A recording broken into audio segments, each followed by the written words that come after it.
할렐루야. 또 아침 집에 있어 나오신 또 여러분들도 나중에 또 방송을 듣는 모든 분들을 또 축복합니다. 오늘 주제는 지난주에 우리가 사도적인 그 사역들 초대교회의 가장 큰 생명은 자기를 부인하고 십자가를 지면서 나가는, 스스로 부인하는 그런 메시지들. 그래서 이 세상에서 하나님의 뜻을 행할 때 누리는 기쁨이 이 일보다 더 큰 것은 없다. 뭐 그런 얘기들.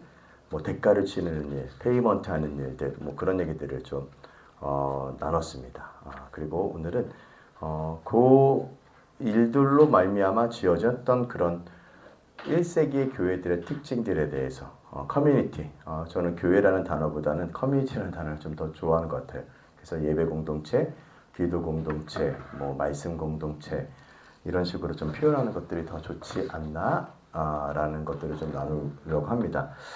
우리 모든 교회들이 갈망하는 것들은 그런 예수님의 사역 이후의 초대교회 모습들을 보면서 우리가 어떻게 좀 모델을 닮아가야 될 것인가. 지금 그런 교회와 지금 우리의 교회는 너무 거리가 멀기 때문에 그것들을 좁혀 나가는 것들이 또 우리의 부르심 또 그리스도의 몸이 해야 될 일 중에 하나가 아닌가 싶습니다. 그래서 가장 흥미로운 주제 중에 하나는 그런 초대 커뮤니티, 공동체가 어떻게 되어졌는지 잠깐 보도록 하겠습니다. 어떻게 예루살렘의 성도들이 자신의 재산을 팔아 공유했는가라는 것들입니다.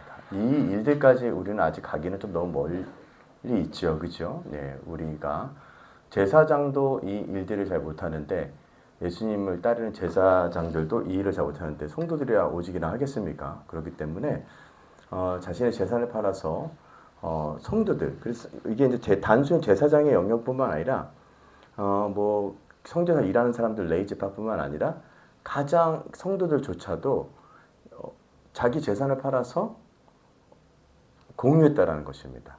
이것 때문에 공산주의가 나왔다는 건 여러분 잘 아실 겁니다. 공산주의는 요 예수 그리스도께서 주신 희생의 생명을 빼고 바로 요 이상적인 것들, 아이디얼리즘을 빼 가지고 와서 이렇게 살아야 된다라는 것들. 그래서 제가 아이디얼리즘이라고 하는 이상주의 폐단에 대해서 좀 몇 번 가르쳐 줬던 것 같아요. 그죠? 아이디얼리즘이 인간이 생각하는 어떤 아이디얼리즘이 근본적으로 이 하나님의 생명들, 예수 그리스도가 없는 아이디얼리즘은 이 공산주의로 넘어갈 수 있다라는 폐단들 말씀드렸던 것을 알고 있어요. 그렇죠?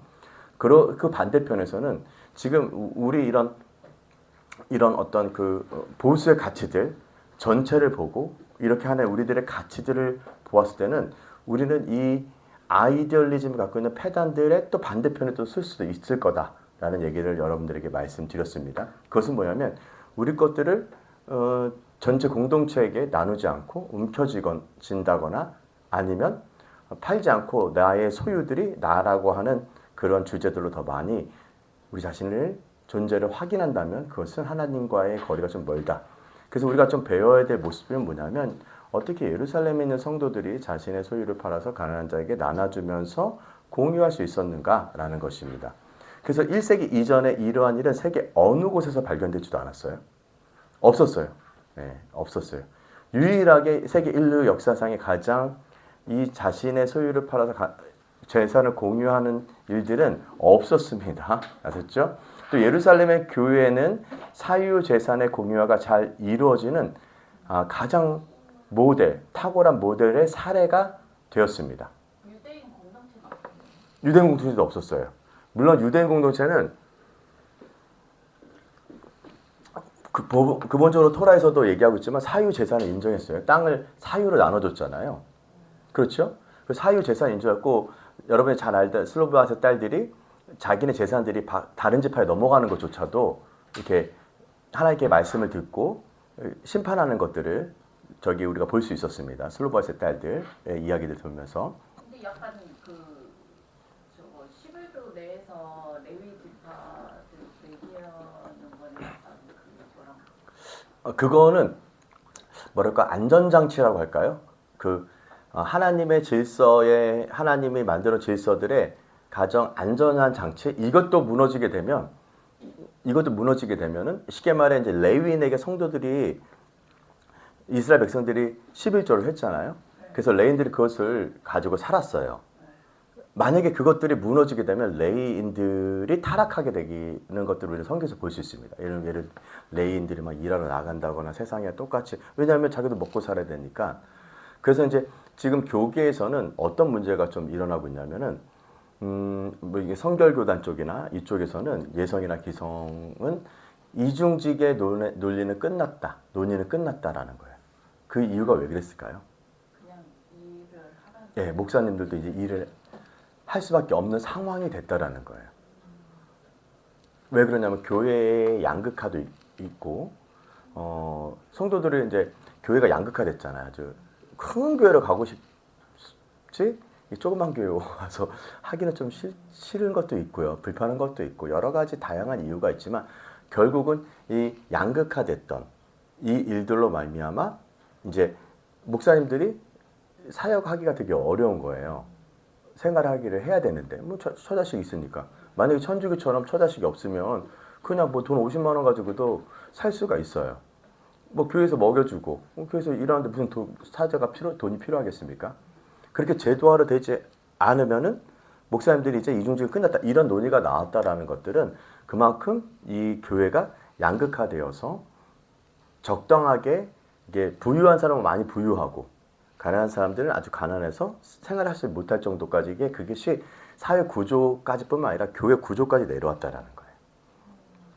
그래서 그것조차도 이제 무너지게 되면 이제 많은 선지서에서 보았던 것처럼 레위인의 타락을 가져옵니다. 레위인의 타락이 가져오게 되면 레위인이 그 자리의 역할들을 하지 못하게 됐을 때 하나님께서 이루시는 하나님의 구조들 이따가도 뭐 말씀 잠깐 하겠지만 제사장과 레위인과 이스라엘의 부르심들이 있어요. 이 부르심들을 온전히 이루지 못하게 되면 그리스도의 몸이 되기가 어렵습니다. 그리스도의 몸이 되지 못한다면 그리스도께서 이 땅 가운데 향기 내서 이 땅을 새롭게 하시는 일들을 교회가 할 수가 없고 그의 부르심에서 멀어지게 되게 됩니다. 그러한 까닭에 지금 그런 위기가 지금 한국 교회도 있고요. 전 세계 교회도 이미 있었습니다. 그러한 주제들은 우리가 그런 주제에서 해법들은 어디서 찾을 수 있을까라고 할 때 이 교회에서 초대교회 모습에서 찾을 수가 있다라는 것들이에요. 그래서 아까 질문이 어떤 질문이었죠 잠깐? 그러니까 유대인들. 네, 네. 유대인 그러니까 초대교회 전에 유대인들도 네. 이렇게 돈을 네. 받아서 사유 제사는 인정하고 레위인을 먹였죠. 네, 그 먹이고 레위인들은 또 제사장들을 가문 아론의 계열의 제사장들을 이제 먹이고 이렇게 함으로 말미암아 이 이스라엘의 공동체, 샬롬 이스라엘이라고 하는 공동체, 하나님께 가까이 나갈 수 있는 공동체가 형성이 됐죠. 근데 조금 뭐라 그럴까, 가장 간단한 매뉴얼, 이것도 넘어가면은 이제 많이 무너지기 때문에 좋지만 이것이 완성은 아니에요. 그것의 완성과 모델은 어떻게 보면 예수님 오신 사도 시대 때 이 초대교회를 통해서 이러한 모습들을 보였죠. 그리고 굉장히 볼 수 있는 것들은 토라가 뭐 11조를 해야 되냐 말아야 되냐 이런 법이 아니라 법을 넘어선 거예요. 법을 넘어서서 자원하여서 하나님께 드리는 일들로 말미암아 아주 놀라운 일이 있었습니다. 그렇기 때문에 그러나 그 예루살렘 교회의 일원 중에 어떤 이들은 이 제도를 다른 교회가 따라야 할 모범으로 권장하지는 않았다라는 거가 하나가 있어요. 그러니까 이런 모델 있잖아요. 이런 모델들이 다른 교회도 이렇게 따라가지 마라라는 거예요. 예를 들면 우리 지금 전 세계 교회가 초대교회로 돌아가자 이런 얘기를 하고 있잖아요. 근데 초대교회 일원 중에 많은 사람들은 이런 모델들을 권장하지 않았다라는 거예요. 왜일까요? 뭐 권장해야 되지 않을까요? 이게 살아야 되죠. 우리가 이런 초대교회 모습으로 돌아가야 되지 않겠습니까? 라고 얘기를 종종 했는데 그렇지 권장하지 않을 수 있다는 겁니다. 왜일까요?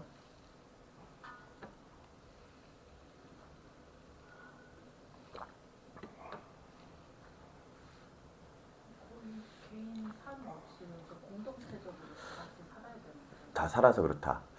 그런 뭐 있지 않아요? 그 공동체들. 네, 얘기해 드릴게요. 네. 사도들의 발 앞에 자기의 재산을 놨지만 후대에 교회 사람들이 연구한 결과 예루살렘의 교회에서 사유 재산의 공유화가 제대로 이루어지지 않았다고 결론을 지었어요. 그러니까 예루살렘의 교회에서 사유 재산의 공유화가 이제 사유 재산을 줬잖아요. 사유 재산을 줬는데 이것이 이제 공유되고 꼭 필요한 곳에 제대로 가지 못했다라는 결론을 이뤘다라는 거예요. 국가도 그렇잖아요. 국가에서 세금을 많이 걷잖아요. 그래서 우리가 이것을 우리에게 연약한 사람들이나 약한 사람들에게 주고 뭐 이렇게 하는 일들을 많이 하는데 이게 제대로 되지 않는다라는 거예요. 심지어 어디까지도? 교회까지도. 교회도 이것들이 제대로 되지 않았다는 거예요. 초대교회도 안 됐다면 지금은 더 할 수밖에 없죠. 그렇기 때문에 이 일들을 위해서 교회에서 뭐를 만드냐면 삼권 분립처럼 어떤 감시단체들 그런 기관들을 두는 이유가 그렇다라는 거예요. 초대교회는 되지 않았을까요? 되지 않았을 거라고 저도 생각을 했거든요. 있었을 때는? 사고도 있었죠. 예를 들면은 아나니아 삽비라도 그런 자기의 사유의 공유에서 그 욕심이 들어가는 것들에 대해서도 우리는 성경에서 볼 수 있었고요. 그리고 이제 히브리 가부인이라든지 유대 가부 저기 헬라 가부들이 이 일들에서 제대로 분배되지 않는 것 때문에 싸움이 일어나고 불만 불평들이 일어나는 것들을 볼 수 있잖아요. 사도행전에서. 그러한 까닭에 교회에서 사유재산의 공유화가 제대로 이루어지지 않았다라는 결론을 이뤘다는 거예요. 그때 시절에 그랬다면. 역시 공산당은 안 되는. 네, 그래서 공산당은 될 수가 없어요. 교회에서도 안 되는데 공산당이 어떻게 될 수가 있어요. 이상주의적으로 말은 제대로 이렇게 번지르르게 할 수 있겠지만 들어가 보면요. 그래서 제가 늘 얘기하는 거 왜요? 그렇게 많이 얘기하는 사람들 사유재산을 털어서 그 사람 당신들이 도와야 된다는 사람들 도왔느냐라고 물어보면 알 수 있어요. 그렇잖아요. 남돈 가지고 도와주는 거는 세금 가지고 걷어줘서 남 좋은 일 시키는 거, 인기몰이 하는 것들은 쉬울 수 있습니다. 근데 내 돈 털어가지고 내 돈 희생하면서 대가를 치르면서 하는 거는 쉽지 않다라는 것입니다. 그래서 믿을만하지가 못하다라는 거예요. 초대교회도 못 믿었는데 지금 어떻게 믿을 수 있겠습니까? 그렇죠? 그리고 초대교회도 자기의 재산들을 뭐 삭개오라든지 아주 관대하게 가난한 자에게 나눠주는 그런 사람도 있었지만 대부분의 많은 사람들은 아직도 바리새인들처럼 종교적인 보수주의자들이 자신의 재산들과 자신의 기득권을 지키기 위해서 여러 가지 자기 배를 채우기 위했던 그런 일들에 대해서 예수님께서 말씀하시는 것들을 보면요. 초대교회도 예수님 시대 때도 이 일이 제대로 되지 않았다라는 것입니다. 그래서 당시 예루살렘 이외의 교회에서 이러한 삶의 방식을 볼 수 없었던 상황에 대해 또 다른 답변에서 생각해 볼 수 있는데 그것은 예루살렘의 멸망이 임박했기 때문입니다. 그러니까 예루살렘의 멸망이 막 임박해지니까 사유재산 막 어떻게 해요? 막 사유재산을 막 공유할 수가 있다라는 거예요. 네, 예. 그래서 예루살렘에 이제 그 70년대 디도 장군이 예루살렘 성벽을 함락하기 전에 이제 다 우리가 없다. 그러니까 빨리 처분하라. 이런 느낌의 그렇죠. 뺏기기 전에 빨리 역사적으로 그런 것들이 급선무, 재산을 빨리 처분하는 것이 급선무의 상황이었기 때문에 이러한 일이 있을 수 있었다라는 것입니다. 그렇죠? 그래서 재앙을 앞둔 상황에서 재산을 빨리 처분하는 것이 급선무다. 즉 사유재산의 빠른 처분과 그것의 공유는 예루살렘 교회가 처한 독특한 상황 속에서 그들이 선택해야 되는 독특한 결정이었지 우리가 그것들을 따라가거나 그것들을 어떤 이상주의적으로 만들어가는 것들의 폐단이 지금 정치적으로나 사회적으로 이슈가 되고 있는 주제라는 것입니다. 만약에 이런 이상적, 초대교회가 그렇게 했으니까 우리도 그렇게 해야 된다라고 만약에 우리가 자꾸 생각하게 된다면 우리는 그 시대 때의 상황들과 그 역사적인 상황들과 멸망당할 상황이었기 때문에 그렇겠다라는 것들에 대해서 우리는 지금 배제하고 우리는 그렇게 따라가게 된다면 굉장히 많은 폐단들이 이 일이 있을 수 있다라는 것입니다. 그렇죠? 약간 이단될 것 같아요. 그래서 이단들이 이것들 많이 써먹죠. 이제 곧 멸망이 올 거니까 빨리 사유지산 팔아서 교회에다 바치고 뭐 14만에 4천에 들어라 이 신해철처럼 그렇게 할 수 있다라는 것들입니다. 이해되시죠? 그래서 안 된다는 얘기네요. 네, 예, 안 돼. 그것들이 되게 우리가 되게 그렇게 되기를 원해요. 오실 때나 가면 예수님이 오셔도 약간 아직도 그런 부분들은 우리에게 숙제로 남아 있을 수 있겠다라는 생각이 들어요. 왜냐하면 제가 아는 바로는 예수님이 다시 오시면 우리의 마음과 우리의 생각들이 갑자기 확 바뀌어요. 안 바뀐다고 얘기했죠. 뭐가 바뀐다? 우리의 육신이 썩을 몸이 썩지 않을 몸으로 변하는 거지. 우리가 여태까지 우리가 마음 쓰는 것이라든지 생각으로 뇌에 형성되었던 많은 일들이 갑자기 좋아지지 않는다. 그런 매직은 없다. 그래서 지금 우리가 이 땅에 살면서 그러한 일들을 우리가 하면서 훈련하면서 통치의 훈련을 하는 것들이 지금 우리가 이 땅에 살아있는 이유 중에 하나다라고 말씀을 드렸습니다. 그렇기 때문에 빨리 팔고 모든 크리스찬들이 디아스포라 흩어졌어요. 전 세계로. 그렇게 흩어져서 여러 나라에서 생명을 유지할 수 있었다. 그래서 그들은 재산이 별로 중요하지가 않아. 지금은. 땅이. 왜요? 빨리 팔고 도망가야 돼. 그렇기 때문에 그들이 붙잡았던 건 뭐냐면 예, 조그만데 가치 있는 것들. 조그만데 그 보석도 뺏어가니까 지식은 내 머릿속에 있는 거 못 빼가잖아요. 그래서 지식을 되게 소중히 여겼고요. 그 다음에 그래도 가치 있는 거 조그만 거 이런 보석들 비싼 거 요즘 금덩어리 하나에 뭐 50만 원 한다 그러던데 그런 거 이런 몇 개월만 끼고 있으면은 그래도 꽤 살 수가 있잖아요. 그렇기 때문에 땅은 빨리 판 거예요. 그래서 아나니아 삽비라도 빨리 팔아버린 거예요. 빨리 팔아가지고 그 예루살렘 멸망이 임박했을 때 빨리 처분을 하고 이렇게 했다. 이거를 이용하는 것은 종교 장사하는 사람들이고 우리는 여기서 우리가 깨달아야 될 것들이 있다라는 것입니다. 그렇기 때문에 이 초대교회의 그런 상황들 그래서 어떤 재산도 미련도 남겨놓지 않았기 때문에 재앙이 닥치기 전에 훌훌 털고 도시를 떠날 수 있었던 거예요. 그렇죠? 네. 지금 만약에 여러분들 우리가 만약에 어디 건물에 우리가 얘는 합정 건물에 있는데 합정 건물에 우리가 코로나 때 여기서 훌훌 털고 나왔잖아요. 왜요? 거기 우리 재산이 있어요, 없어요? 없어요. 우리가 거기 인테리어 한 것만 있지만 인테리어 한 거 그냥 뭐 다 날려버리고 우리 그냥 훌훌 털어버리고 올 수가 있었던 이유는 뭐 때문에 그래요? 우리 재산이 거기 묶여있지 않기 때문에 그래요. 건물 우리 게 아니에요. 우리 거면은 못 났죠. 우리 건 거기에 있었죠. 물론 팔고도 다른 더 좋은 데도 올 수 있겠죠. 우리가 이제 보통 그 전쟁할 때 조상으로부터 물려본 땅을 지키기 위해서 우리가 전쟁을 하거든요. 왜 우크라이나가 그런 전쟁을 했겠습니까?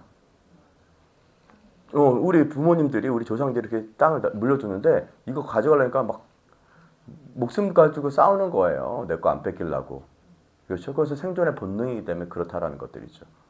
그런데 예루살렘은 그때 상황이 좀 달랐다라는 것들입니다. 예, 빨리빨리 팔 수밖에 없는 상황이에요. 예, 지금 만약에 우리가 그러한 상황도 아닌데 우리가 그런 요구를 하게 된다면 우리는 교회에서 장사하는 거예요. 그런 분위기들 막 그 임박한 종말론을 가르치면서 그걸로 성도들한테 얘기해가지고 종말이 오니까 이 재앙들 빨리 처분하고 지금 하나님 앞에 쌓고 그렇게 하세요라고 제가 얘기하면 여러분들 지금 이렇게 그냥 이렇게 얘기하니까는 그렇지 만약 그거 빼먹고 그냥 막 얘기했으면 어떻게 되겠어요? 우리 게 이상해요. 이단으로 가요. 이상해요. 다 팔고. 예. 다 팔고 정말. 네. 네, 그럴 수 있다라는 것입니다. 그래서 어떤 이유에서든지 이 초대교회사에서는 예루살렘 교회의 재산 공유제가 반복되는 것을 볼 수 없습니다. 교회의 역사상에 이 재산의 사유제가 공유되는 것들을 볼 수가 없습니다. 초기에만 초대교회에만 주어졌던 특별한 경우예요. 그러니까 예수님이 이제 승천하시면서 이제 내가 지금 본대로 본다고 그렇게 하시니까 예. 사실 방금 봤는데 한 2, 3년 뒤에 오실 것 같아 막 이러면 그렇죠. 왠지 다 팔 수 있을 것 같아요. 네, 그게 임박한 종말론이라 그래요. 네, 그러니까 진짜 예수님이 직접 말씀하신 거잖아요. 예, 그러니까 팔 수 있죠. 온다 이러면서 예. 막, 근데 교회 역사상에 그런 일을 한 번도 없습니다. 그래서 나타난 게 뭐다? 공산주의. 그 이상들, 이런 성경에서 이런 이상들을 보고 막스가 공산주의를 만들어내는 거예요. 그것은 본질적으로 하나님의 특별한 상황들과 특별한 조건들은 배제시켜버리고 그 좋은 이상적인 모습만 싹 가져와서 이것을 정치적으로 이것들을 만들어가. 이데올로기로. 그것들이 전 세계를 뒤덮었던, 전 세계가 이 뒤에 뒤덮었던 이유이다라는 것입니다. 그래서 여러분들이 이런 것들을 좀 공부를 하셔야 돼요. 공부 안 하고 그냥 뭐 공산당이 싫어요 이렇게만 얘기하지 마시고요. 그 이성주의를 얘기할 거예요 분명히 사람들은. 그렇죠? 그렇게 극단적으로 빠져있는 좌파들이 그런 얘기를 할 때 여러분들이 근데 이미 다 입증이 됐잖아요. 네. 안 되는. 입증이 됐어도 사람들은 근본적으로 그런 신적 갈망에서 이 파라다이스에 대한 갈망이 있거든요. 파라다이스를 어떻게 이룰 것이냐에 대한 갈망이 있어요. 근데 이게 정치가 이룰 수가 없다라는 것들을 증명했음에도 불구하고 특별한 대안이 없기 때문에 예수 그리스도를 소개하지 못하고 예수 그리스도께서 이 일을 할 수 있는데 예수 그리스도를 통해서만 이 일이 가능해요. 왜냐하면 예수 그리스도가 다시 오셔야지만 우리가 꿈꾸던 파라다이스 낙원 천국이 임하잖아요. 하나님의 나라 이 땅에 임하는 거잖아요. 근데 예수 그리스도를 배제하고 십자가의 어떤 희생들을 배제해버리고 이런 것들이 오기를 갈망한다면 그것은 천국이 될 수가 없어요. 왜 가정이 그나마 천국의 모습을 사람들이 가정을 소중히 여기고 가정을 그리워하고 가정에서 모든 것들이 발생된다고 해도 과언이 아닐 정도로 왜 가정을 그렇게 중시 여기나요? 가정은 기본적으로 그 부모의 부모, 그러니까 할머니, 할아버지부터 해서 부모, 자식으로부터 계속 가치 있는 희생, 자원하는 희생들이 녹아져 있기 때문에 그래요. 나는 안 먹어도 자식을 위해서는 주잖아요. 그죠? 그것이 기쁨이라고 얘기했잖아요. 이게 역설이에요. 내가 먹고 살아야지. 그렇잖아요? 모든 식물과 동물과 모든 것들은 결국 번식과 생존이거든요. 그렇기 때문에 이상한 악한 부모가 아닌 이상은 자기의 것을 자식에게 남겨주려고 할 거예요. 그리고 자식이 더 잘 살도록 자식을 괴롭게 하지 않을 거예요. 그렇죠? 그것이 부모 마음이죠. 그렇기 때문에 그래서 그나마 가족이 좋은 거예요. 왜냐하면 그것이 베이스로 깔려있기 때문에 가족은 희생하잖아요. 자원하는 희생이 가족에게 묻어져 있기 때문에 이 힘이 있다라는 거예요. 가족의 힘이. 근데 이거를 정치적으로 만든다면은 이거 될 수가 없어요. 공산주의로 그런 일을 될 수가 없는 것들이죠. 그리고 마치 종교적인 우파 진영에 있는 바리새인 같은 사람들의 주도권을 가지고 이것들도 될 수가 없어요. 그것도 그 사람들도 자원함으로 나눠줘야 돼. 아니 부모가 자식에게 자원해서 나눠주지. 누가 그거를 천국 저기 억지로 내가 그 가지고 천국 저 죽을 때까지 제대로 나눠주지 않으면 어떻게 돼요? 남겨진 자식들이 싸워. 남겨진 자식들이 싸우잖아요. 그래서 그 돈 다 어디로 가요? 사법부로 가요. 그렇죠? 예. 그렇기 때문에 그러한 부분들이 부모의 주요한 마음이라는 거예요. 생각해 보십시오. 새신자들이 자기의 소유 재산을 팔아 공동체를 위해서 내놓는다니 이것은 참으로 놀라운 게 아닙니까? 그런 일이 없다라는 거예요. 그렇죠? 새신자가 뭘 어디를 한다고 교회에다가 자기 재산을 팔아서 하겠습니까? 그래서 이 사건들은 아주 더 깊이 연구할 만한 가치가 있습니다. 현대의 이 정치의 영역까지도 생각해 보면. 그래서 교회 시대, 우리 그리스도의 몸 된 교회 시대의 말미에 장차 큰 환란이 닥쳐올 거라고 성경이 예언하고 있죠. 따라서 언젠가 어디선가 교회는 다시 한번 이 아름다운 일을 반복할 수 있습니다. 그러겠네요. 네, 왜냐하면 임박한 종말론이 왔잖아요. 맞아. 그러니까는 어떻게 해요? 교회에서 사람들이 이제 내 재산이 그렇게 문제가 되지가 않아. 지금 다 세상 멸망하고 있는데 그렇잖아요. 그때 사람들이 큰 환란이 올 때 그래서 고센 땅이라고 하는 곳 다 내려놓고 고센 땅에 와서 그 예수님을 기다리는 그 일들이 있을지 모른다.